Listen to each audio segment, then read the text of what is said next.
আপনি জিন্দিগিতে দেখবেন না সোশ্যাল মিডিয়াতে বা পৃথিবীর কোনো একটা জায়গায় কোনো গ্রামে যে হিন্দুদের শ্রীমদ ভাগবত গীতাকে কেউ অপমান করেছে, কেউ তাতে হিসু করে দিয়েছে বা থুতু নিক্ষেপ করেছে বা পা দিয়ে পদদলিত করেছে, এমন কোন ইতিহাস দেখেছেন আপনি আজ পর্যন্ত? দেখেছেন না? দেখবেন না। কখনো বাইবেলের উপরে এই কাজটা কে করেছে আজ পর্যন্ত? করে নাই। কিন্তু কোরআনের উপরে মাঝে মধ্যে কাজটা করা হয় কি হয় না? কেন? ইসলাম বিদ্বেষী গোটা বিশ্ব জগতে বাড়ছে। মুসলমান মানে কি? মুসলমান মানে জঙ্গি। মাদ্রাসা মানে কি? মাদ্রাসায় সন্ত্রাসের আতুরঘর। এগুলো পেপারে হেডলাইন হয় কি হয় না? হয়। মানে মুসলমানের প্রত্যেকটা জিনিসকে আজকে মানুষ সন্ত্রাসের সঙ্গে তুলনা করে। মুসলমান মানে জঙ্গি, কোরআন মানে জঙ্গির বই। কেন? অনেক ভাই তো কোরআন পেয়ে গেছে, এসে ডিএবি র্যাবেরা এসে তাকে জঙ্গি বলে তুলে নিয়ে চলে যায় না?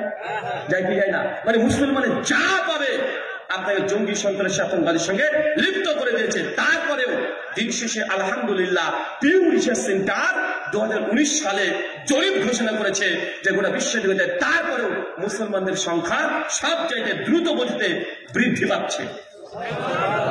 দেখেন আমরা 180 কোটি আছি।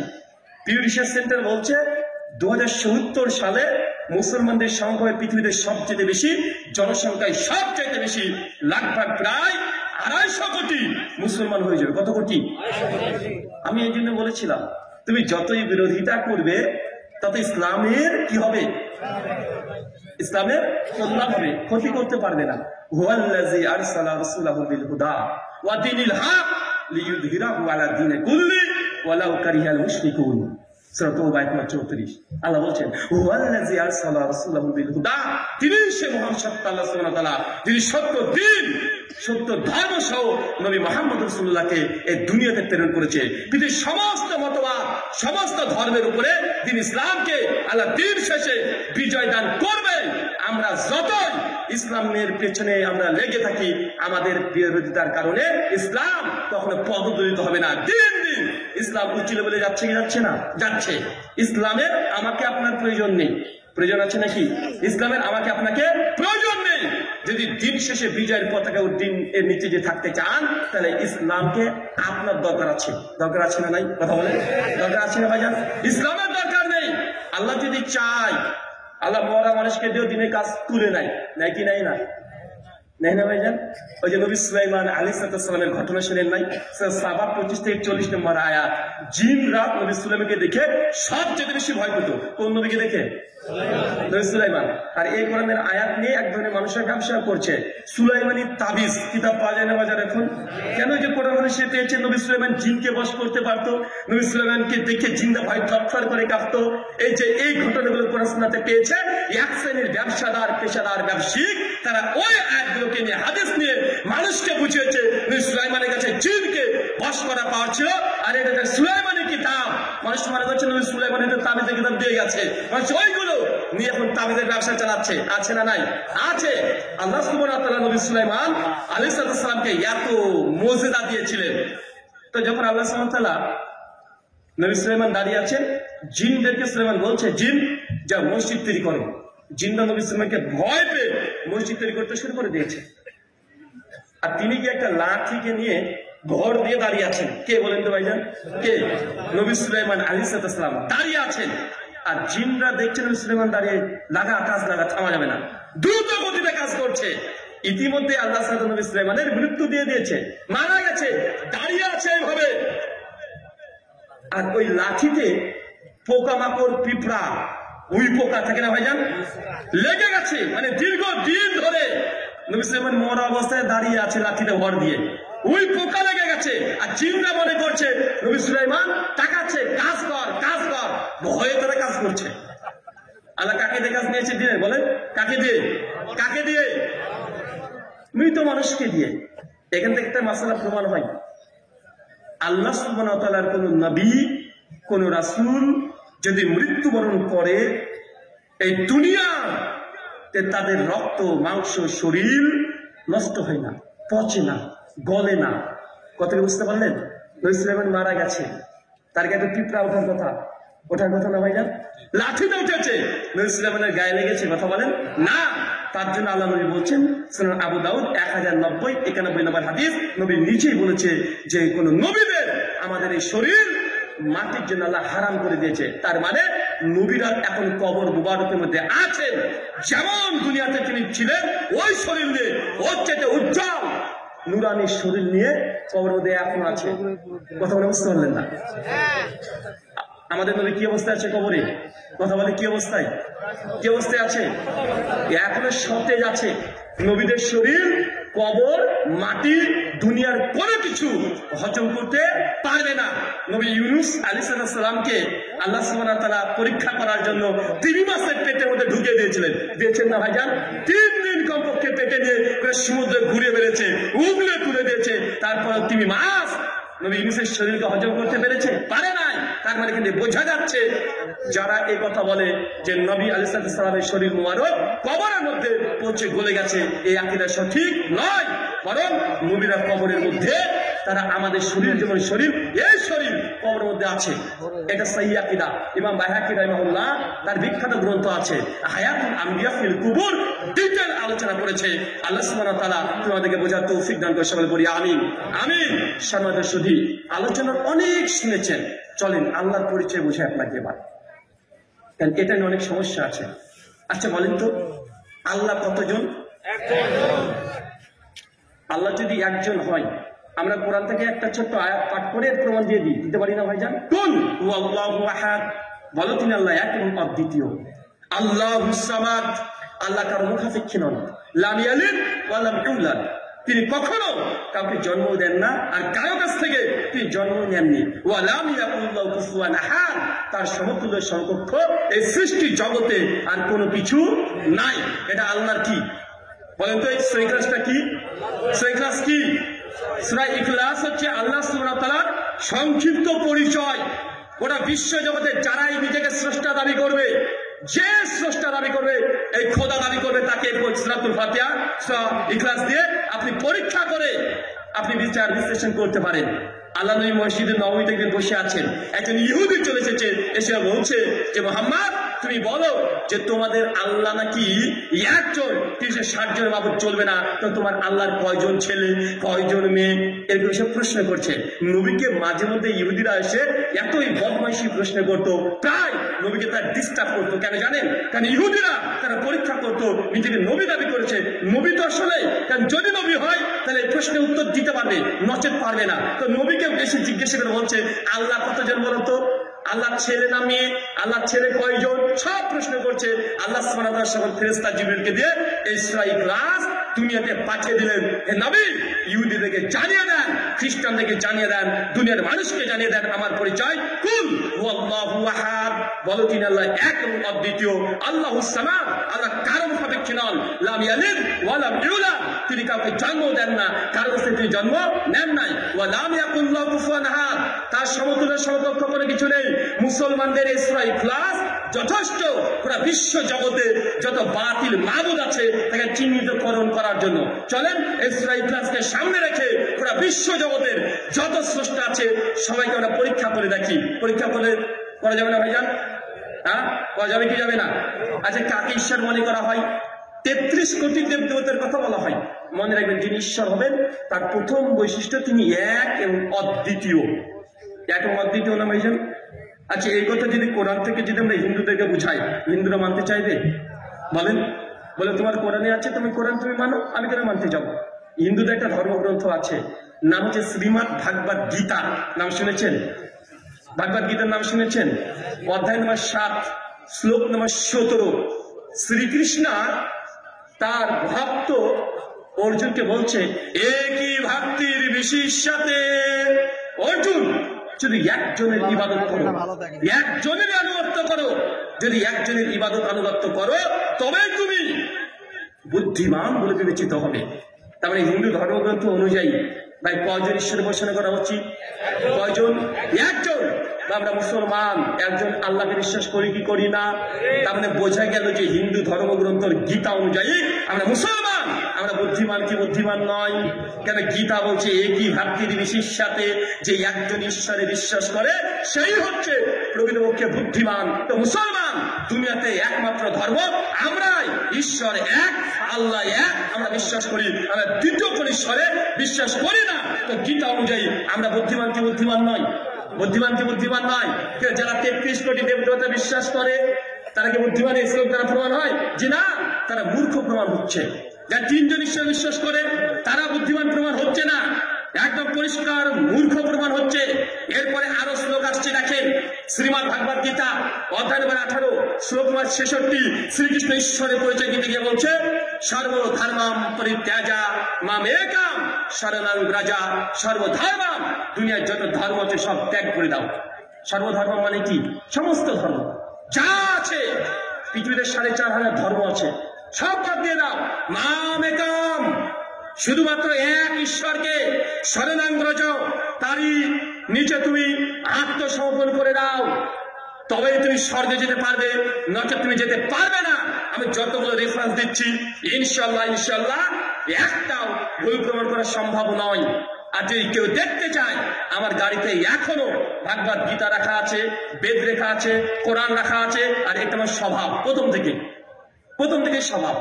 আমি যখন সফর করি, ইন্ডিয়াতে যখন সফর করি বা বাংলাদেশে সফর করি, আমার ইন্ডিয়ার গাড়ির পেছনে দেখবেন, কাছ থেকে না হয় পেছনে, ওই পেছনে একটা প্রথমে কোরআন রাখা থাকে, মিডিলে এইভাবে একটা গীতা রাখা থাকে, আর তার পাশে রাখা থাকে বাইবেল। এটা রাখার অনেক ফায়দা পেয়েছি, তার জন্য এটা পরিকল্পিত ভাবেই রাখি। রাত্রেবেলা 2, 3, 4টে পর্যন্ত আমাদেরকে ঘোরাঘুরি করতে হয়। প্রোগ্রাম শেষ করে বাড়িতে ফিরতে ফিরতে কবে 3টে 4টে সকাল পর্যন্ত হয়ে যায়। আর ইন্ডিয়াতে কমপক্ষে প্রত্যেক থানাতে রাস্তাতে যখন চলবেন, রাস্তা চেকিং হয় প্রত্যেক থানা থেকে, শুরুতে ঢোকার আর শেষে 1বার 2বার চেকিং হবেই, নিশ্চিত হয়।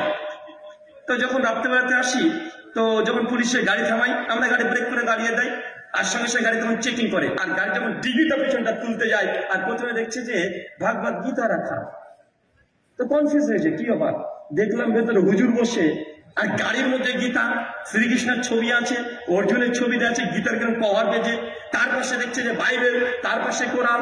তো তারপরে কনফিউজ হয়ে এসে জিজ্ঞাসা করে যে আসলে আপনার নাম কি? তো বলি যে রাহুল হোসেন। আবার কনফিউজ, রাহুল নামটা তো হিন্দুদের মতোই লাগে, বা হিন্দুদের মতো লাগে না ভাইজান? এটা তো আমার প্রতি অভিযোগ আছে অনেকের, অনেক বেদাতিরা কিছু যখন পাই না, বলে নাম হচ্ছে রাহুল, নামটা হচ্ছে হিন্দুদের নাম। ডাক্তার জাকির নাইকের যখন কোনো ভুল ত্রুটি যখন বের করতে পারেনি, ডাক্তার জাকির নাইকের একটা ভুল পেয়েছিল, হুজুরেরা কি বলেন তো, টাই, কি বলেন তো ভাইজান, টাই পরে। ও টাই পরে কেন? এত বড় মুক্তি হবে, এত বড় ইসলাম জানবে, এত মানুষকে অমুসলিম থেকে মুসলিম করবে, তো টাই পড়েছে কেন? জাকির নাইকের কোনো ভুল নেই, একটাই ভুল, টাই পড়েছে, কোট পড়েছে, এটাই ভুল। তো এখন আমাদের কোনো ভুল না পেয়ে নামের পিছনে লেগে যায়। নাম কেন রাহুল, নামের আগে কেন ব্রাদার? এই ব্রাদার শব্দ তো খ্রিস্টানদের মনে হচ্ছে, বা এইসব কথা বলে কি বলে না, কথা বলে না ভাইজান? অনেকের প্রশ্ন, যেমন নামের পূর্বে ব্রাদার লাগানো কেন? আরে ভাই, ব্রাদার লাগিয়েছি এই জন্য যে আমি হচ্ছে মুসলমানদের ভাই। কাদের ভাই?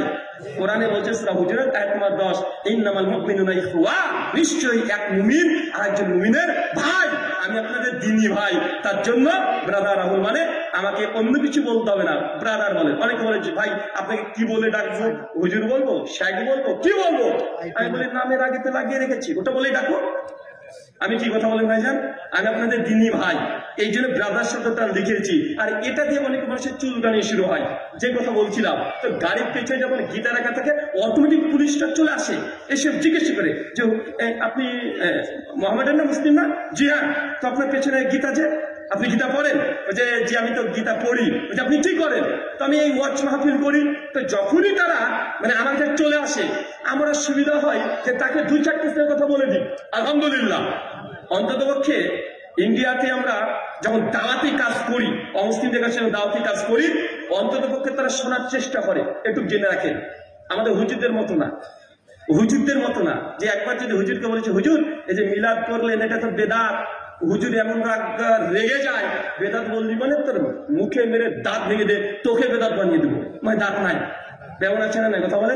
কিন্তু অন্ততপক্ষে অমুসলিমকে দাওয়াত দিলে তারা গ্রহণ করুক চাই না করুক, তারা শোনে। তো ডাক্তার জাকির নাইকের বক্তব্যে দেখেন না কত মুসলিম আসে, ভারতের মতো জায়গায় কত মুসলিম আসে ডাক্তার জাকির নাইকের বক্তৃতা শুনছে না ভাইজান? শুনছে।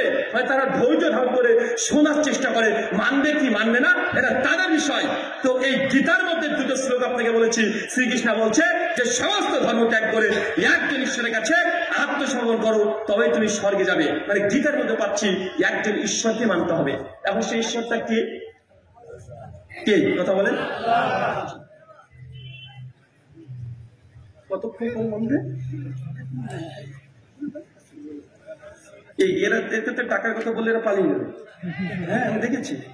মানে টাকার কথা যদি মুসলমানকে একবার বলি, হ্যাঁ, টাকার কথা যদি একবার বলি তাহলে পালিয়ে যাবেন। আচ্ছা বলেন তো, আপনি টাকা চাই? আমি কোনোদিন জীবনে চাই না, আমি পারিও না। জাস্ট একবার হয়তো বলবো, যেহেতু কমিটি বলছে ছেলেরা যাবে, কারা কারা উঠে পালাবেন একটু হাত তোলেন তো।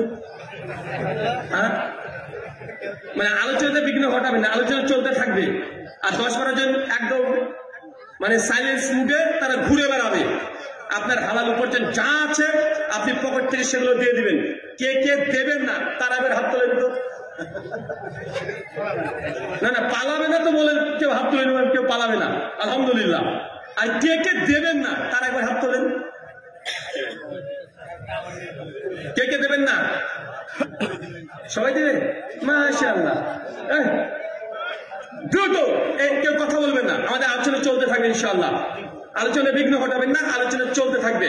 আলোচনার শেষে প্রশ্নোত্তর পর্বের কথা কমিটি বারবার করে বলেছে। ইনশাআল্লাহ প্রশ্নোত্তরের মাধ্যমেও অনেক কিছু জানার আপনাদের আছে ইনশাআল্লাহ। আপনাকে যে কথা বলছিলাম, তার মানে বোঝা গেল স্রষ্টা কতজন? কথা বলেন ভাইজান, কতজন? আমি যদি মনে করি, যদি প্রমাণ করতে চাই যে সনাতন বা হিন্দু ধর্মগ্রন্থ বা বাইবেল থেকে এটা প্রমাণ করা সম্ভব, আমরা মুসলমান তারাই সঠিক পথে আছি। যদি আমরা মুসলমান, তারপরে গীতার আলোকে বা বেদের আলোকে বা বাইবেলের আলোকে মুসলমান তারাই যে জান্নাত যাবে এই কথা প্রমাণ করা সম্ভব। একটু আগে দেখেছি যে একজন ঈশ্বরকে বিশ্বাস করে সেই স্বর্গে যেতে পারবে। মুসলমানরা এক আল্লাহকে বিশ্বাস করি না? করি। যাদের গ্রন্থের লেখা আছে তারা কি এক ঈশ্বরে বিশ্বাস করে? তারা করে না। তাহলে বোঝা যাচ্ছে তাদের ধর্মগ্রন্থের আলোকে তারাই স্বর্গে যাবে না, মানে মুসলমানরা আমরা স্বর্গে যাব। এখন ঈশ্বর এটা কে, কিভাবে চিনবেন? পরিচয় জানার দরকার আছে না নাই? একজন ঈশ্বর তো বুঝতে পারলাম, তো আল্লাহ যে কে, স্রষ্টা যে কে, এটার পরিচয় জানার দরকার আছে। 4টে পরিচয় বলবো। কয়টা?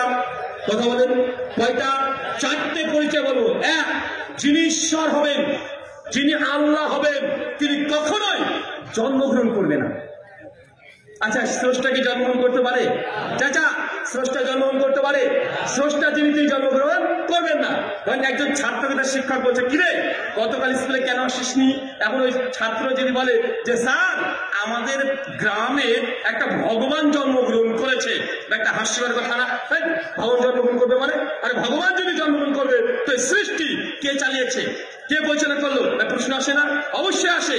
তো যিনি স্রষ্টা হবেন তিনি কখনো জন্মগ্রহণ করবেন না। ওই যে সূরা ইখলাস, লাম ইয়ালিদ ওয়া লাম ইউলাদ, আল্লাহ কাউকে জন্ম দেন না, তিনিও কাউকে জন্ম দেন নাই। এটা হচ্ছে আল্লাহ সাদার মূল এবং প্রধান বৈশিষ্ট্য। দুনিয়াতে যত ঈশ্বর আছে সবাই দেখেন জন্মগ্রহণ করেছে। বৌদ্ধকে ভগবান মানে অনেক বৌদ্ধরা, বৌদ্ধ জন্মগ্রহণ করেনি, আজ থেকে 2500 বছর আগে জন্মগ্রহণ করেছে। 2500 বছর আগে জন্মগ্রহণ করেছে শ্রীকৃষ্ণ, তাকে ভগবান হিসেবে পুজো করা হয়। তিনি জন্মগ্রহণ করেননি? তিনিও করেছেন। তার বাবার নাম বাসুদেব, জন্মগ্রহণ করেছে। জেলখানার মধ্যে কংস তার মামা, কৃষ্ণ মৃত্যুবরণ করেছে। গোটা জীবনী সদয় শাস্ত্রে মজুদ আছে। জয় শ্রীরাম বলে চিৎকার মারা হয়। রামচন্দ্র জন্মগ্রহণ করে নাই? করেছে।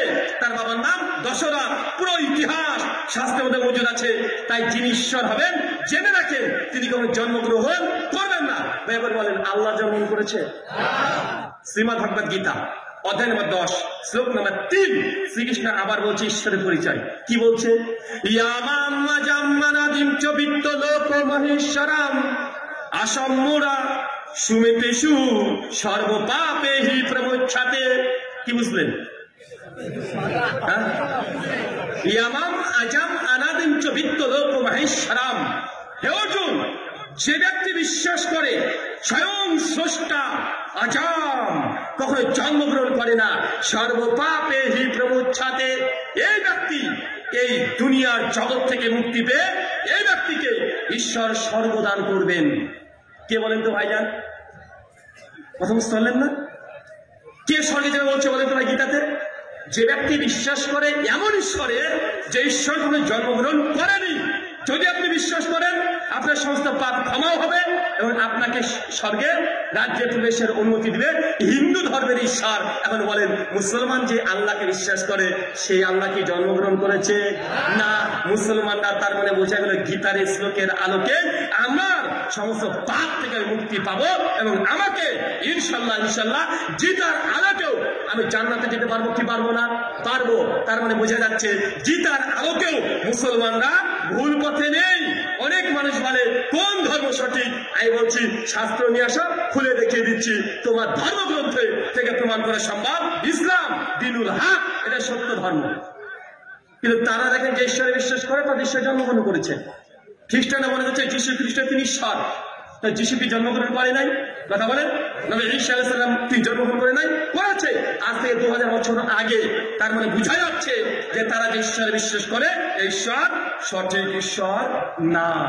দুই, যিনি ঈশ্বর আল্লাহ হবেন তিনি কখনো মৃত্যুবরণ করবেন না। আল্লাহ কি মরতে পারে?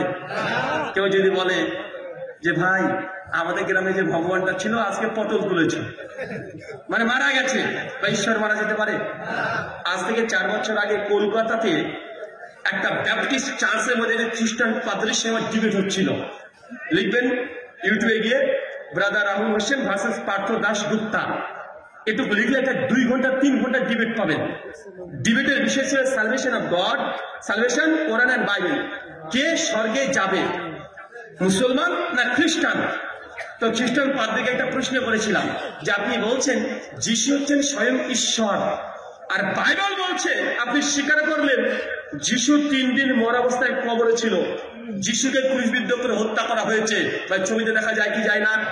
পৃথিবীর 220 কোটি খ্রিস্টানের বিশ্বাস যে যিশু হচ্ছেন ঈশ্বর, ঈশ্বরের পুত্র, আর এটাও বিশ্বাস করে 3 দিন যিশু কবরের মধ্যে মর অবস্থায় ছিল। আমি তাকে প্রশ্ন করলাম যে ভাইজান যিশু যদি ঈশ্বর হবেন তাই তিনি মরলেন কি করে, আর মর অবস্থায় কবরে থাকেন কিভাবে? 3 দিন মর অবস্থায় কবরে ছিল, তো স্রষ্টা ঈশ্বর তিনি যদি মারা যান তো এই গোটা বিশ্ব জগতে 3 দিন কে চালিয়েছে? আপনার বাপ।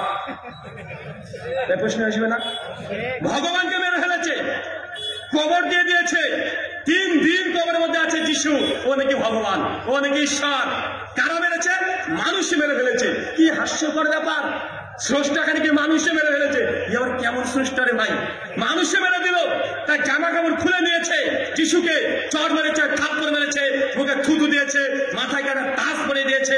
গসপেল অফ ম্যাথিউ 26 অধ্যায় 1 থেকে 20 নম্বর ভার্স, গসপেল অফ জন 19 অধ্যায়, বাইবেলের নিউ টেস্টামেন্ট 19 অধ্যায় 12 থেকে 28 নম্বর ভার্স পরিষ্কার ভাবে লেখা আছে যিশুকে মৃত্যুর আগে তাকে অর্ধলিঙ্গ করা হয়েছে, বা স্রষ্টাকে নাকি অর্ধলিঙ্গ করা হয়েছে, স্রষ্টাকে নাকি হত্যা করে দিয়েছে, স্রষ্টাকে নাকি কবরের মধ্যে পুঁতে রেখেছে।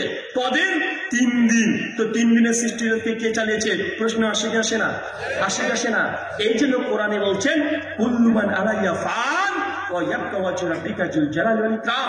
সমগ্র সৃষ্টি একদিন ধ্বংস হয়ে যাবে, আকাশ, জমিন, পাহাড়, পর্বত যা আছে সব ধ্বংস হয়ে যাবে, কিন্তু আল্লাহ সুবহানাহু ওয়া তাআলা তিনি ব্যতীত ওয়াজহুন তা সূরা এটা বাদ দিয়ে সব ধ্বংস হবে। যিনি আল্লাহ হন তিনি মারা যান না।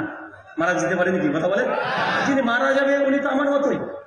আমি মানুষ, আমার দুর্বলতা, আমি যে সৃষ্টিতে আমার দুর্বলতা, আমার জন্ম হয়, আমার মৃত্যু হয়, আমাকে বেঁচে থাকার জন্য ঘুমাতে হয়, খেতে হয়, পটি করতে হয়, হিসু করতে হয়, এটা আমার মানুষ, আমি দুর্বল এই জন্যই। কিন্তু আল্লাহ কি দুর্বল?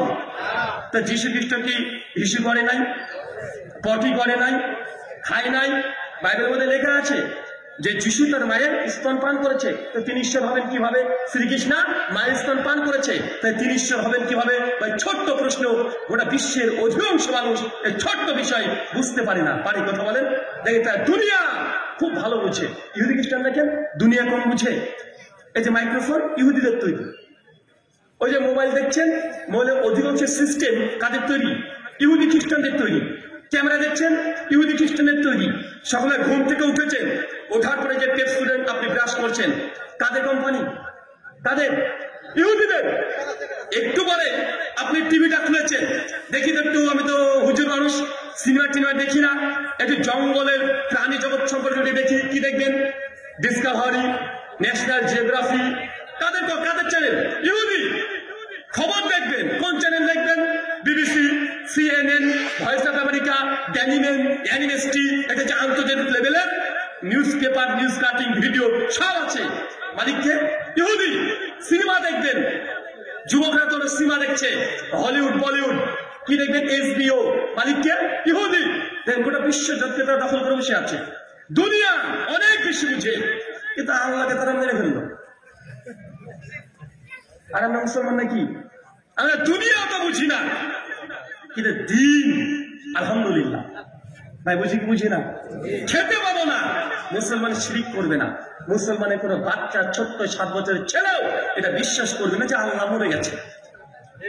তাদের বড় বড় বিজ্ঞানী হয়ে গেছে, তারপরে মনে করছে যে যীশু খ্রিস্ট আমাদের ঈশ্বর, উনি মারা গেছেন, ওকে মানুষে মেরে ফেলেছে। এখন যীশু মরে গেছে মানে এখন যীশুকে আমরা ঈশ্বর হিসেবে বিশ্বাস করবো, আমাকে নাকি সে পরিত্রাণ দিবে। এটা হাস্যকর বিষয় নাই। এই জন্য পৃথিবীটা আল্লাহ নবী বলেছেন, আল্লাহ নবী পরিষ্কার ভাবে বলেছেন, জামে তিরমিজি 2122 নম্বর হাদিস, মুমিনদের জন্য পৃথিবী জেলখানা স্বরূপ। কি স্বরূপ? কথা বলে জেলখানা। আর কাফেরদের জন্য কি? জান্নাত। দুনিয়া সবকিছু তাদের।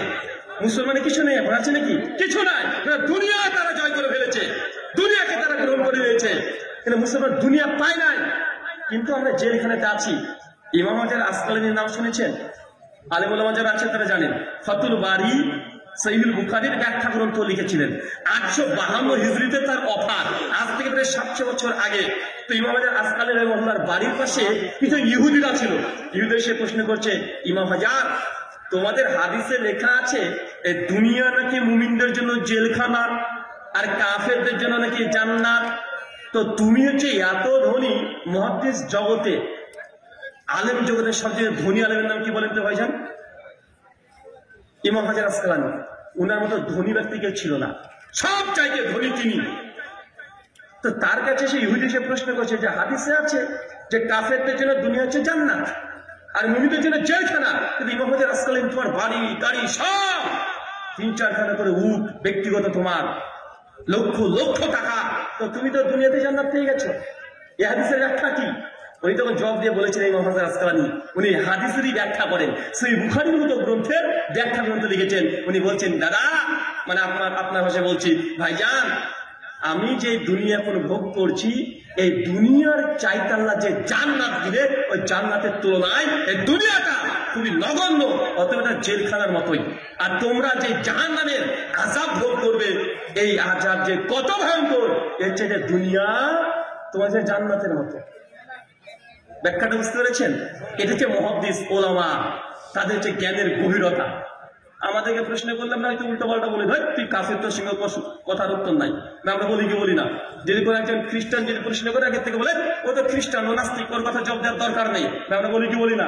বলি। এখন কোন নাস্তিক যদি প্রশ্ন করে নাই, বলো তো আল্লাহকে কে সৃষ্টি করেছে? ভাই প্রশ্ন করে কি করে না? হ্যাঁ প্রশ্ন করে না যে আল্লাহকে কে সৃষ্টি করেছে? এখন যে যদি কেউ বলে, তখন আমরা বলে এইসব আলফাল প্রশ্ন। ভাই এটাও আলফাল প্রশ্ন হতে পারে, এটা জবাব আছে না নাই? আচ্ছা কেউ জবাব দিতে পারবেন? আল্লাহকে কে সৃষ্টি করেছে বলেন? হ্যাঁ আল্লাহকে সূরা ইখলাস সৃষ্টি করেছে। নাস্তিকদের প্রশ্ন না শেখ, যে তোমাদের আল্লাহকে কে সৃষ্টি করেছে? বুঝলাম ওরা সৃষ্টি জগৎ আল্লাহ সৃষ্টি করেছে, তো আল্লাহকে কে সৃষ্টি করলো? এই প্রশ্ন আছে না নাই? আছে। সহজ উত্তর আপনিও দিতে পারবেন। কেন জানেন? এখন ধরেন, আচ্ছা অবিবাহিত কেউ ছেলে আছে কিনা? অবিবাহিত ছেলে বিয়ে যে করেনি কে আছে? একটু হাত তুলো তো। দাঁড়াও, দেখে তো মনে হচ্ছে বিয়ে হয়নি, তারই কপি ঠিক উঠেনি না? উঠেছে তো। তোমার ছেলে কয়টা? হ্যাঁ স্ত্রী ভালো আছে? নাম কি স্ত্রীর? কোন ক্লাসে পড়তো তোমার স্ত্রী? হ্যাঁ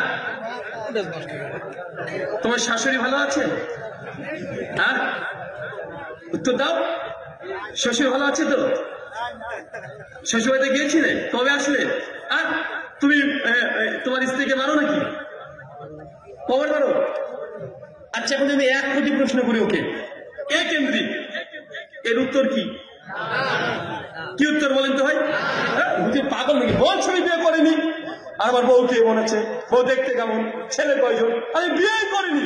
এই প্রশ্ন ওর জন্য অ্যাপ্লাই হবে? কথা বলেন হবে? আর ও তো বিয়ে করেনি, তো বউ পিটানোর কথা আসে কি হবে? ও তো স্ত্রী নাই, এই যে প্রশ্ন যেমন অনর্থক প্রশ্ন, আল্লাহকে কে সৃষ্টি করেছে এই প্রশ্নটা অনর্থক। আর যিনি স্রষ্টা উনি তো স্রষ্টা, উনি সৃষ্টি না। প্রত্যেক সৃষ্টির স্রষ্টা হয়, যিনি স্রষ্টা তারপর স্রষ্টা হবে নাকি? কথা বলেন। এখন যদি বলি যে ভাই প্রথম চাঁদে কে গিয়েছে, উত্তর দেন নীল আর্মস্ট্রং। এখন যদি বলি তার আগে কে গিয়েছে, আগে কে গিয়েছে? আরে বলেন কে গিয়েছে? আমি যত চিৎকার মেরে বলি যে আর্মস্ট্রং এর আগে কে চাঁদে গিয়েছে, আর কেউ তো যায়নি, আমি বলবো কিভাবে? তো আল্লাহ তো স্রষ্টা, তিনি তো সৃষ্টি না। আপনি যতই বলেন আল্লাহকে কে সৃষ্টি করেছে, প্রশ্নটাই বাতিল। প্রশ্নটা বাতিল না ভাইজান, এই প্রশ্নটাই অনর্থক। মনে রাখবেন, যুক্তি দিয়ে 9কে 6 করে দেওয়া যাবে, অঙ্ক দিয়ে 9কে 6 করে দেওয়া যাবে। আচ্ছা, 3জন ব্যক্তি দাঁড়ান দেখুন, যার পড়াশোনা করেন অন্তত 3জন, আরেকজন দাঁড়ান, আজকে দাঁড়ান, এইভাবেই হবে যুবকদের। আরেকজন দাঁড়ান, কই রে ভাই? 3জন, আরেকজন, এই তুমি দাঁড়াও, মিডিয়া মিডিয়া দেখি ভাইজান, তাও ভালো। তোমার কাছে 20 টাকা আছে, কত টাকা? 20। তোমার কাছে 20 টাকা আছে, তোমার কাছে 20 টাকা আছে। 3জনের ক টাকা হলো চাচা? মুরব্বি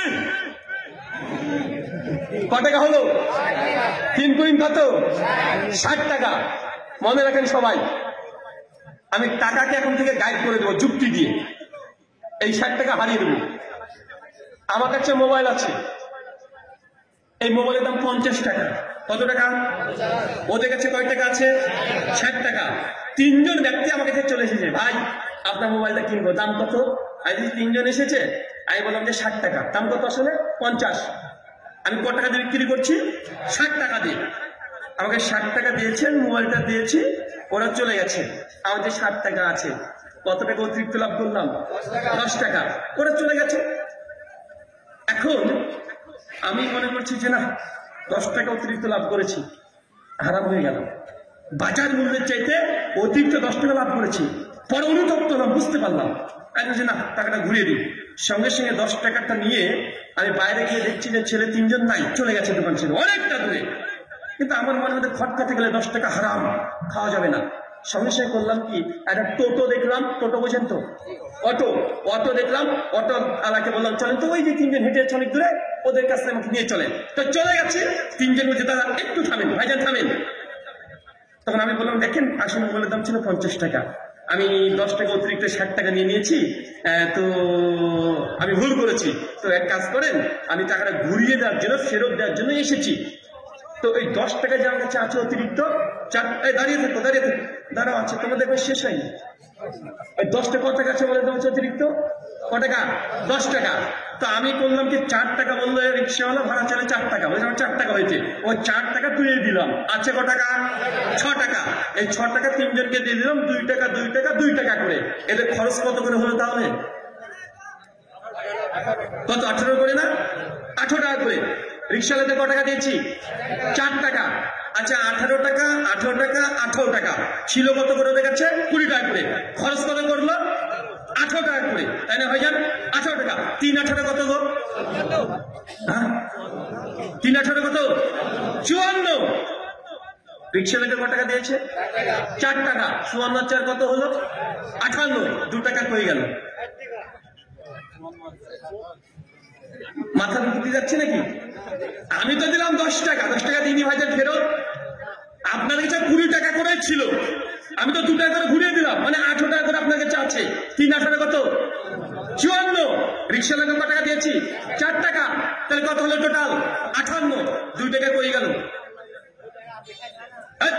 আমি তো 10 টাকা, 10 টাকা 4 টাকা তো আমি দিলাম রিক্সাওয়ালাকে, আর 6 টাকা ওদেরকে দিয়ে দিয়েছি। এটা 10 টাকা শেষ ভাই, 10 টাকা শেষ না? 10 টাকা ছিল, 6 টাকা ওদেরকে দিলাম, 4 টাকা রিক্সাওয়ালাকে ভাড়া দিলাম। আমার কাছে কোনো টাকা ছিল ভাই?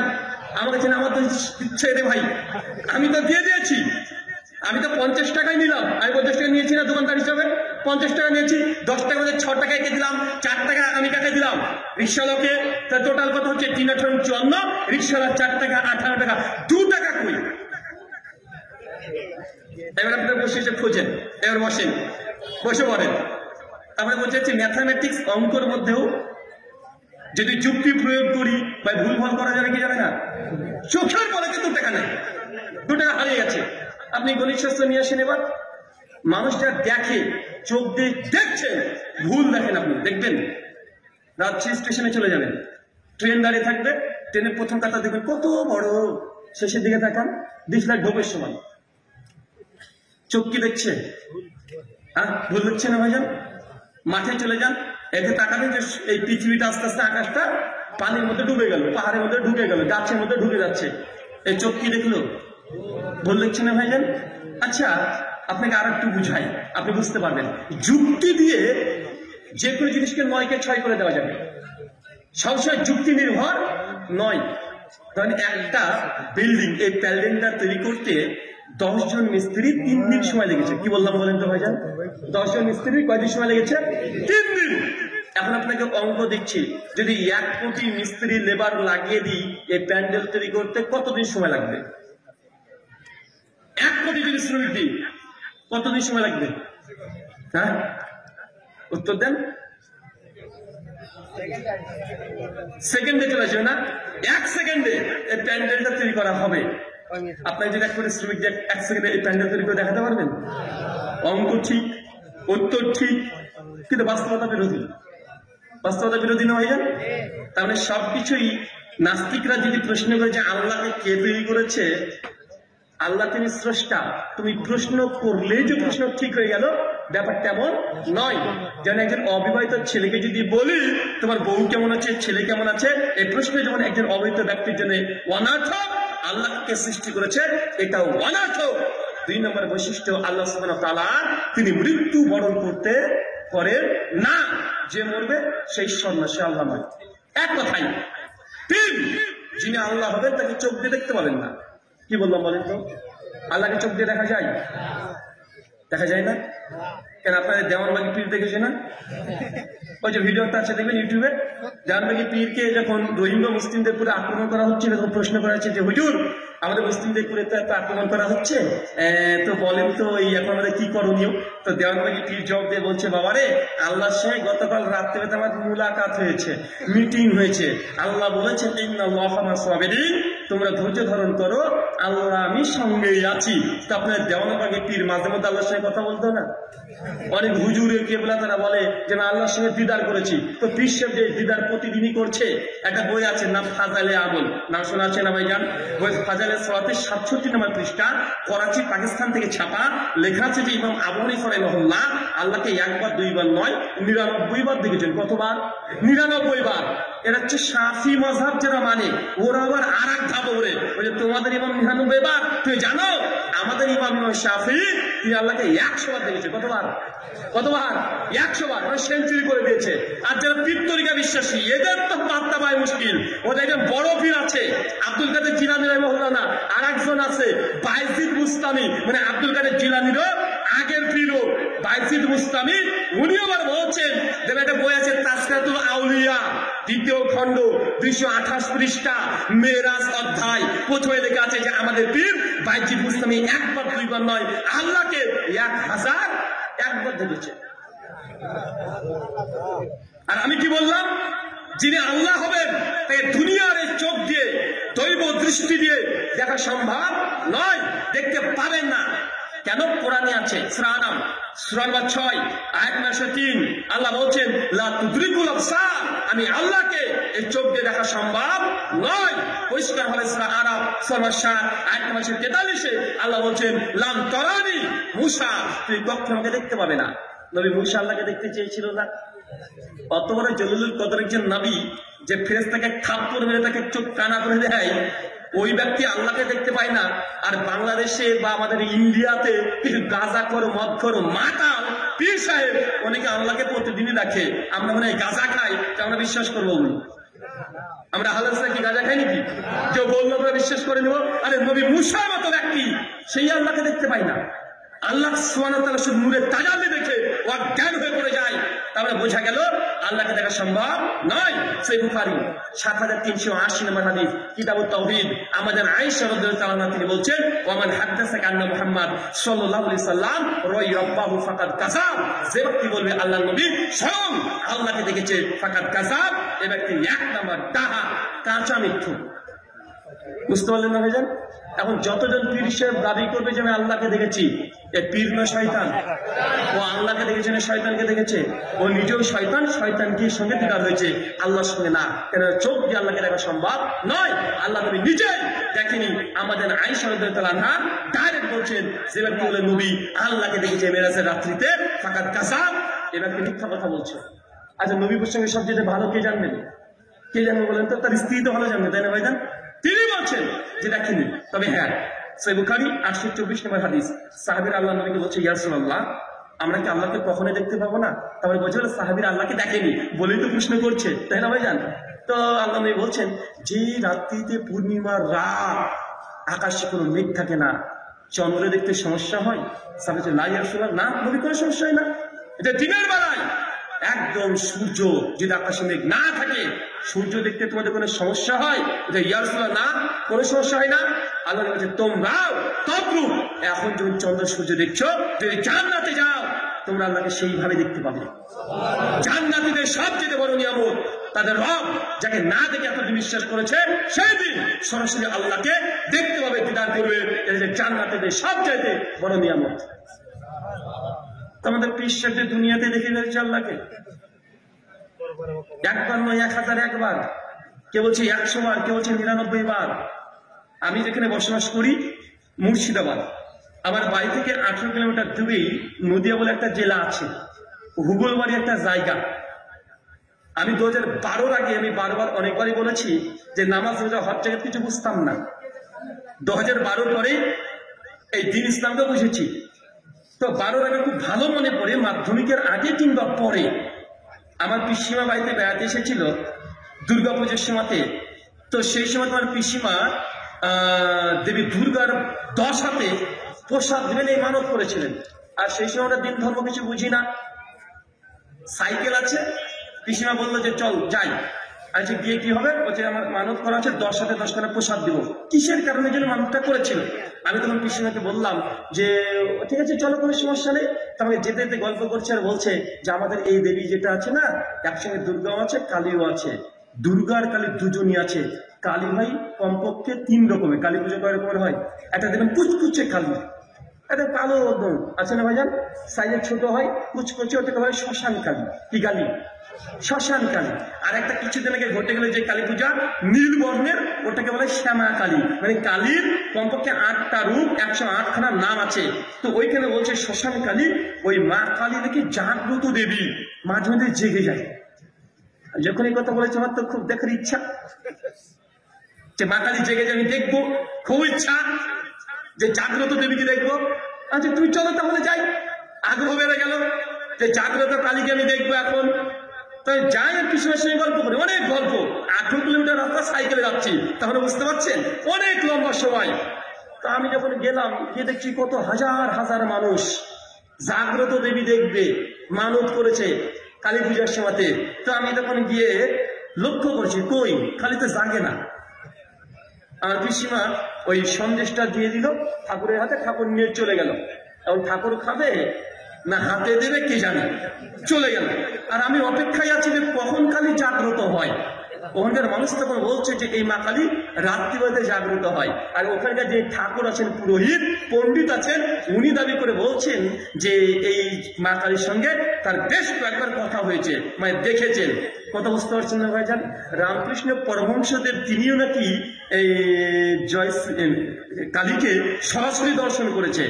তার মানে বোঝা যাচ্ছে হিন্দু দাদারা মনে করে যে স্রষ্টাকে দেখা যায়, অথচ কেন উপনিষদ অধ্যায় নম্বর 1 শ্লোক নম্বর 5 এবং 6 স্রষ্টাকে দেখা যায় কি যায় না এ বিষয়ে মন্ত্র স্পষ্ট। মন্ত্র বলবো, মন্ত্র বলছে, মানুষের মানুতে হুনা মাহুরমতান তাদেব ব্রহ্মাম্মাত্মাম বিদ্যেনে দাঙ্গেদিতম উপাসতে এনা চক্ষতে পশ্যতি এনা চক্ষতে শিপাশ্যতি তাদেব ব্রহ্মাম্মাত্মাম বিদ্যেনে দাঙ্গেদিতম উপাসতে। যে ব্যক্তি বলে মহান সত্য ঈশ্বরকে এই মন দ্বারা কল্পনা করেছি, সে সত্যিকার ঈশ্বরকে কোনো কল্পনা করেনি। তাদের ব্রহ্মাত্মা বৃদ্ধি নেদাং এদিকে আসতে তার যিনি ঈশ্বর হবেন তাকে মন দ্বারা কল্পনা করা সম্ভব নয়।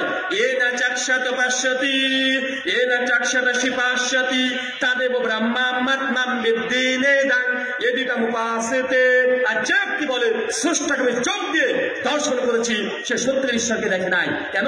তিনি ঈশ্বর হবেন, তাই চোখ দিয়ে দেখা সম্ভব নয়। কেন পরিষদে বলছেন যিনি স্রষ্টা হবে তাকে চোখ দিয়ে দেখা সম্ভব নয়। কোরআনও বলছে আল্লাহকে চোখ দিয়ে দেখা সম্ভব নয়। চাই কোনো হিন্দু ঠাকুর হোক আর হুজুর হোক, যেই হোক, যে বলবে আমি আল্লাহ বা ভবনকে দেখেছি, সে সত্যিকারের ঈশ্বরকে দেখে নাই। ঠাকুর মৌলবি দুজনই মিথ্যু। ঠাকুর মৌলবির সঙ্গে মেরা মিলও আছে, মিল আছে না ভাইজান? হিন্দুদের মধ্যে কে যদি মারা যায় সবচেয়ে কে বেশি খুশি হয় জানেন? ঠাকুরে। কেন বলেন তো? তোর বাপ মরে গেছে, তোর পিন্ডি চটকাবো। কি হবে? ওই যে 11 দিনে একাদশী হবে, ওই যে যজ্ঞ করবে আর মৃত মানুষের পিন্ডি চটকাবে। এখন ওই মন্ত্রতন্ত্র পাঠ করে তাকে নাকি স্বর্গে এখন ঠেলে ঢুকে দিবে। আর আমাদেরও হুজুর আছে, যদি কারো কেউ মারা যায় হুজুর দেখবেন ভোরবেলাতে চলে আসবে। আপনার যদি বাপ মারা যায় আপনার পাশে পাশে ঘোরাঘুরি করবে আর বলবে বেটা সবার বাপ তো বেঁচে থাকে না, সকলকে দুনিয়া থেকে চলে যেতে হবে, কুল্লু নাফসিন যায়কাতুল মাউত, কোরআনের আয়াত 2-4টা শুনিয়ে দিয়ে বলে টেনশন করিস না, এখন দুনিয়া থেকে তো চলেই গেছে, বাপের জন্য কিছু কর যে তোর বাপের রুহটা যেন জান্নাতে যেতে পারে। এখন বেটা আমার আব্বাকে মানে বাপ যখন জীবিত ছিল তখন তো কিছু করি, তো হুজুর কি করতে হবে? হুজুর কিন্তু মনে মনে খুশি। কেন বলেন তো? তার বাপ মারা গেছে মানে এখন 3 দিনে মিলাদ, 7 দিনে মিলাদ, 11 দিনে মিলাদ, 40-এতে বড় ধরনের একদম খাওয়া দাওয়ার ব্যাপার, বুট গোনা, ছোলা গোনা, কত কি আছে, আছে না? নাই কথা বলেন? আছে। আর হিন্দুদের মধ্যে আর এক ক্যাটাগরির লোক খুব খুশি হয়, তা হচ্ছে নাপিত। কে বলেন তো ভাইজান? নাপিত। কেন বলতো? তোর বাপ মারা গেছে, তোর 14 গোষ্ঠীকে নেড়া করে টাকুল করে ছেড়ে দেবো, ওই টাকুল করে না ভাইজান। আর আমাদের হুজুররাও আছে যে তোর বাপ মারা গেছে, তোর বুট ছিল সব গুনে, এখন গুনে গুনে টাকা, আছে না? নাই? আছে। ছেলেকে গিয়ে বলছে যে বাবা তোর আব্বা কি কোরআনের খতম দিয়েছে? ওই যে হুজুর আব্বা তো কোরআনই পড়া জানতো না। ওই যে না কি বলিস রে? আরে কোরআন যদি খতম না দিস তাহলে তো তোর বাপ তো কবর আযাব পাবে। ছেলে তখন ভয়ে আব্বা কবর আযাব পাবে, হুজুর কি করতে হবে? হুজুর তখন বলছে দেখ আমি এই রমজানের মাসে 3 বার কোরআন খতম দিয়েছি, 3 বার, স্টকে আছে মাল একদম, 3 বার দিয়েছি। তুই যদি চাস তা তোর বাপের নামে একটা বক্সিয়ে দেবো, মানে সেন্ড করবো। আপনি বলছেন যে হুজুর তাই তো কি করতে হবে? তুই এক কাজ কর, তোর আব্বার নামে কয়টা খতম দিবি? বলছে অন্তত 1খানাকে দেন। বলছে ঠিক আছে দিয়ে দেন। বলছে কিছু হাদিয়া লাগবে যে, তো কত লাগবে? বলছে তোর বাপ তোমার বন্ধু লোক ছিল, কি আর দিবি? 2000 টাকা দিস। হুজুর একটু কম দিলে হয় না? আচ্ছা 1500 টাকা দিস যা। এখন আপনি বললেন যে ঠিক আছে 1500 টাকা নেন। আপনাকে তো বলছে তোর বাপের নামটা বল, তার বাপের নাম বল, 14 গোষ্ঠীর নাম নিয়ে হুজুর চোখ বন্ধ করে কি কি কি কি বলে 3 বার ফু দিয়ে দিয়েছে। বলছে যা তোর আব্বার আমলে এই একটা করে আমার দোকানে ছিল, চলে গেল। আছে না? কথা বলেন? এটা ব্যবসা চলছে না? সূরা তাওবা আয়াত নম্বর 33 আল্লাহ বলছেন ইয়া আইয়ুহাল্লাযিনা আমানু ইন্না কাসীরাম মিনাল আহবারি ওয়ার রুহবান লা ইয়াকুলুনা আমালা নাসি বিল বাতিল। শোনো বিশ্বাসীগণ, তোমাদের মধ্যে এমন কিছু আলেম আছে, আহবার আর রুহবান এবং সুফি পীর সাহেব আছে, যারা মানুষের টাকাকে আত্মসাৎ করে। আত্মসাৎ করছে না ভাইজান? কোরআনে বলছে ইয়া আইয়ুহাল্লাযিনা আমানু, হে বিশ্বাসীগণ, ইন্না কাসীরাম মিনাল আহবারি ওয়ার রুহবান, মানুষের মধ্যে অনেক আলেম আছে, দরবেশ আছে, পীর সাহেব আছে, যে মানুষের টাকা পয়সাকে আত্মসাৎ করছে বাতিল পন্থায়। এলে বাতিল পন্থায় আত্মসাৎ করা হচ্ছে না? মাজারে গিয়ে টাকা নেওয়া হচ্ছে না ভাইজান? চাদর চড়াচ্ছে, কত কি করছে? কোরআনের আয়াত থেকে স্পষ্ট প্রমাণিত। আল্লাহ সুবহানাহু ওয়া তাআলা এই ফিতনা থেকে মুসলিম উম্মাহকে তুমি রক্ষা করিস বলে পড়ি আমিন। 4 নাম্বার আল্লাহর বৈশিষ্ট্য। কয় নাম্বার? 4 নাম্বার। যিনি আল্লাহ হবেন তিনি দুনিয়াতে কখনো আসবেন না। আল্লাহ দুনিয়াতে আসেন? পৃথিবীর সমস্ত ঈশ্বরকে দেখেন দুনিয়াতে আসেন। কৃষ্ণ এসেছেন, যিশু এসেছেন, রাম এসেছেন, লক্ষ্মণ এসেছেন, সবাই দুনিয়াতে এসেছে, আসে নাই? আসেন। কিন্তু আল্লাহ সুবহানাহু ওয়া তাআলা তাকে দুনিয়াতে আসার প্রয়োজন হয় না। তিনি বলেন কুন ফায়াকুন, হও, আর সঙ্গে সঙ্গে হয়ে যায়। আল্লাহ দুনিয়াতে আসার প্রয়োজন নেই। বলে 4টে আল্লাহর বৈশিষ্ট্য বলেছে। কি কি বৈশিষ্ট্য বললাম? একজন হাত তুলে বলতে পারবেন? বলেন। 4টে বৈশিষ্ট্যের কথা বলেছি। কে বলবেন? আপনি বলবেন? বলেন তো। এক নম্বর আল্লাহ জন্মগ্রহণ করে না। এক, আল্লাহ জন্মগ্রহণ করেন না। 2 নম্বর আল্লাহ মৃত্যুবরণ করবে না। আল্লাহ মৃত্যুবরণ করবে না। 3 নম্বর আল্লাহকে চোখে দেখা যায় না। 3 নম্বর আল্লাহকে চোখে দেখা সম্ভব নয় এই দুনিয়াতে, মৃত্যুর পর দেখতে পাবেন ইনশাআল্লাহ। পরকালে পাবে। জি। 4 নম্বর আর 4 নম্বরটা ভুলে যান। মানে বেশি গেলাম। হ্যাঁ, মানে বেশি গেলাম। আল্লাহ পৃথিবীতে আসবেন না। আল্লাহ সুবহানাহু ওয়া তাআলা সৃষ্টি জগতের মধ্যে মানুষের স্রোত ধরে না কোনো প্রাণীর স্রোত ধরে, কারণ সমাজে আছে না ঈশ্বর মানুষের রূপ ধরে আসলেন, ঈশ্বর গরু হয়ে চলে যেতেন, তার জন্য গরু আমার মা, আছে না ভাইজান? ঈশ্বর হাতি হিসেবে এসেছিলেন, হাতির পুজো করা হচ্ছে, আছে না নাই? সমস্ত জীবজন্তুর মধ্যে ঈশ্বরকে খুঁজতে গিয়ে ঈশ্বরকে গরু ছাগল বানিয়ে দিয়েছে। আল্লাহ সুবহানাহু ওয়া তাআলার সঙ্গে কত নোংরামি করেছে তারা, করেছে না ভাইজান? এই 4টে বৈশিষ্ট্য আল্লাহ সুবহানাহু ওয়া তাআলা আমাদের 4টে বৈশিষ্ট্য বোঝার তৌফিক দান করো। সকলে পড়ি আমিন। আল্লাহ আমরা যেন তোমার সঙ্গে কখনো কোনোভাবে ভুলক্রমে শিরক যেন না করে ফেলি, আমাদের সেইভাবে ঈমান ও আকীদাকে তুমি মজবুত করে দাও। সকলে পড়ি আমিন। প্রশ্নোত্তর হবে না বাতিল? হবে ইনশাআল্লাহ। আচ্ছা, টাকা পয়সা চাইলে বলেছিলাম, টাকা পয়সা চাইলে মানুষ পালাবে। দেখেন মানে সুযোগে ছিল অনেকে, টাকা পয়সা যেখানে চাওয়া যায় সেখানে কিছু মানুষ এসে উঠে পালিয়ে যাবে। টাকা পয়সা তোলা হয়েছে? হ্যাঁ, টাকা পয়সা কে কে দেননি একটু হাত তোলেন তো। প্রধান অতিথি 5,000 টাকা দিয়েছে, মাশাআল্লাহ। টাকা পয়সা কে দেননি একটু হাত তোলেন তো। একজন যায়নি। হ্যাঁ,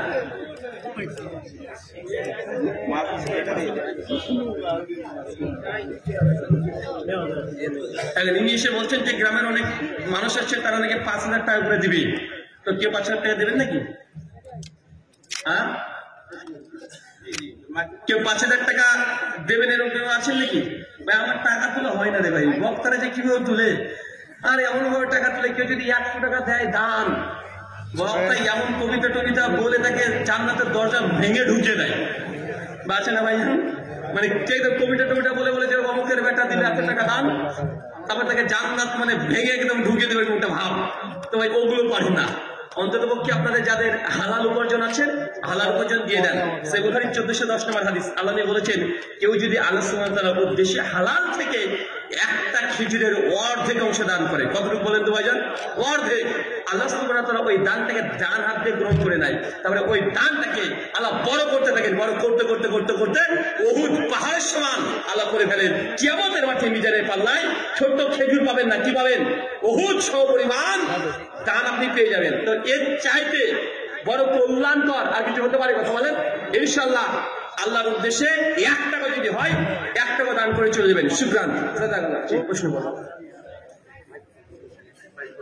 একটা হন্ডার চাবি হারিয়ে গেছে, চাবিটা নিয়ে যাবেন, পেয়েছেন নাকি? এখানে পাওয়া যায়নি। হন্ডার চাবি হারিয়ে গেছে, ঘোষণা করেছে, কেউ যদি পেয়ে থাকেন তাহলে স্টেজে এসে দিয়ে যাবেন। আপনি এমনি করতে পারেন।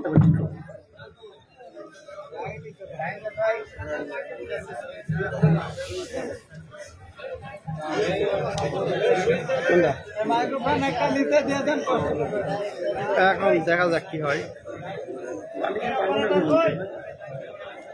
দেখেন, আপনাদের আজকে আলোচনার সময় পৃষ্ঠপোষক 3,000 টাকা দিয়েছে, কিন্তু কমিটির দাবি না 5,000 টাকা দিতে পারবেন, আর 2,000 টাকা করে চাইতে বলছে। তো ভাই এখন তো সম্ভব হয় না। এখন পৃষ্ঠপোষক যেটা আরো 2,000 টাকা দিতে চাই, এসে দিয়ে দেবে। ঘোষণা করে দিয়েছি, আমি নিয়াত করছি এবং বিশ্বাস করছি হয়তো 3,000 টাকা দিয়ে দিবেন, ইনশাআল্লাহ দিয়ে দিবেন, ইনশাআল্লাহ দিয়ে দিয়েছে। মাশাআল্লাহ, এরকম দিয়েছে, এরকম 50 জন পেলে হয়ে যায়। কে দিয়েছে এটা? ও 2,000 টাকা দিয়েছে। আল্লাহ সুবহানাহু কবুল করো, আমিন। আল্লাহুম্মা সাল্লি আলাইহি আল্লাহুম্মা বারিক আলাইহি। জি, আসসালামু আলাইকুম ওয়া রাহমাতুল্লাহ। জি, প্রশ্নোত্তর পর্ব শুরু হচ্ছে, সবাই মনোযোগ সহকারে শুনি ইনশাআল্লাহ।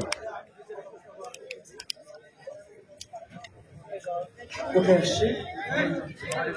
ভবানীগঞ্জে আগামী 19 তারিখ বাংলাদেশের বিখ্যাত আলেমে দ্বীন ডক্টর প্রফেসর মোহাম্মদ আশহাদুল্লাহ গালিব হাফিজাহুল্লাহ তিনি আসছেন। আপনারা সকলে ওখানে আপনাদের দাওয়াত থাকলে সবাই যাবেন। শুকরান। জি জি, প্রথম প্রশ্ন ওটা মাঝে দিচ্ছি। জি, নবীর স্ত্রীরা যদি মা হয়ে থাকেন তাহলে ঈসা নবীর মাতা মরিয়ম আমাদের কে হয় বা কি নামে ডাকবো? নবীর স্ত্রীগণ যদি মা হয়ে থাকে মুমিনদের জন্য, তবে ঈসা আলাইহিস সালামের মা মারিয়ামকে আমরা কি বলে ডাকবো? প্রথম কথা হচ্ছে নবীর মা, মুমিনদের মা এমন কিছু পাওয়া যায় না। সূরা আহজাবের 6 নম্বর আয়াতে আছে যে নবীদের স্ত্রীগণ মুমিনদের মা, উম্মাহাতুল মুমিনিন। নবীদের স্ত্রী কি? মুমিনদের মা। নবীদের মাও আমাদের মা, এমন স্পষ্ট কোনো দলিল পাওয়া যায় না। তাই মারিয়ামকে মা বলা এরকম কোনো স্পষ্ট কোনো দলিল নেই। আমরা বলি মারিয়াম আলাইহিস সালাতু ওয়াস সালাম। তার জন্য দরুদ এবং সালাম পড়ে। শুকরান। জি। আসসালামু আলাইকুম সাহেব, নজর কি তাকদীরের চাইতে শক্তিশালী? নজর কি তাকদীরের চাইতে শক্তিশালী? সহিহ বুখারী, আল্লাহ নবী স্পষ্ট সহিহ সনদে বুখারীর মধ্যে হাদিস বর্ণনা আছে, নাজরুন হাক্কুন, যে নজর লাগা এটা সত্য। নজর লাগা কি কথা বলেন? সত্য। যদি কোনো সময় নজর লেগে যায়, আল্লাহ নবী বুখারী মুসলিম হাদিসে বলছে তার শেষ পরিণতি হচ্ছে কবর। কি বলেন তো ভাইজান? কবর। মানে নজর এতই ভয়ঙ্কর যে কবর পর্যন্ত একজন মানুষকে মানে মৃত্যু পর্যন্ত পৌঁছে দিতে পারে। এই জন্য আল্লাহ সাল্লাল্লাহু আলাইহি ওয়াসাল্লাম বলেছেন, বিশেষ করে মাগরিব থেকে এশার মুহূর্ত, কি বললাম, মাগরিব থেকে এশার মুহূর্ত, ছোট্ট শিশু যারা আছে